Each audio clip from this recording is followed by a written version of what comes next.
The film opens on a stormy night. Tess Marshall arrives at an Airbnb that she booked at for 67 Barbary Street. But as she tries to check in, she cannot find the house key or get in touch with whoever booked her. Before she leaves, she sees a light turn on in the house, and she rings the bell. A man named Keith Toshko answers, and he says he booked the house as well. Since they cannot reach the bookers, Keith invites Tess to stay while they try to get things sorted. Tess is unable to book a hotel anywhere else and comes in. She takes a shower to release the stress of her travel. Keith invited her to share a bottle of wine. She explains that she is meeting with the filmmaker named Bonnie Zane for a job interview. Keith says he has seen her last film, despite Tess thinking nobody else would have seen it. They bond for a bit before going to bed.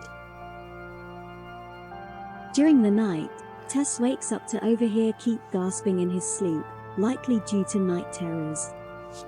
She tries to wake him up but ends up startling both of them.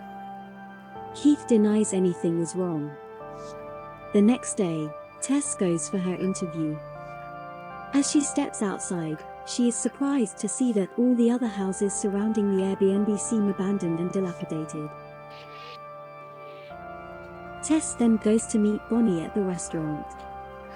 Everything goes well until Tess mentions where she is staying, and Bonnie warns her to get out of there quickly. When Tess returns to the house, a man named Andre runs after her and tells her to get out of the house. Although a bit spooked, Tess goes about her business and ends up going down toward the basement. The door locks behind her, and she has left her phone on the kitchen table. She then finds a rope attached to the wall and finds a secret entrance to a tunnel. Despite some initial hesitance, Tess goes into the tunnel for a little bit. She comes across a room with a bed, a camera, and a bloody handprint on the wall, as well as a staircase going further down, causing her to freak out. She runs back to the basement and sees Keith outside, so she gets him to help get her out. Tess explains to Keith what she saw and says they need to get out of there. Keith tries to reassure her that there is nothing serious down there, so he goes to check it out. After a while, Tess goes looking for Keith, and she walks down the staircase. She hears Keith screaming and calling for help. Tess finds him in the tunnel, and he says something bit him. Before they can run, a horrifying naked humanoid monstrosity, the mother, appears and smashes Keith's head until he is dead. An undisclosed amount of time later, screenwriter A.J. Gilbride is driving when he gets a call from his colleagues. They tell him he is being dropped from their latest project because a woman is alleging that A.J. raped her. He maintains his innocence, but even his accountant drops him from representation. A.J. later goes out with a friend, all but outright admitting that he pressured the woman into sex. A.J. later goes out of state to the house he is owning, which happens to also be the Barbary house. He arrives and finds Tess's luggage before going into the basement to investigate. He is found and chased by the mother before he falls into a pit where Tess is being kept as well. Jump back to sometime in the 80s, when Barbary Street was full of residents. A man named Frank, who lives in the same house, goes to a store to get baby products. He then spots a young woman and follows her back to her house. Frank dresses as a man from the electric company to get inside her house and unlock her bathroom window.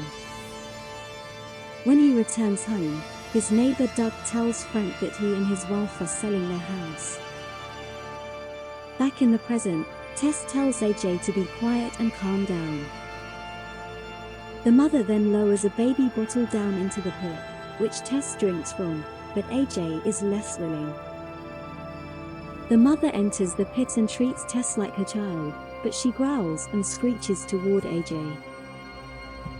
The mother pulls AJ back to a creepy room where she forces him to breastfeed off her. Tess manages to climb out of the pit and begins to make her way out towards the window of the basement and is pulled out by Andre before the mother can reach her.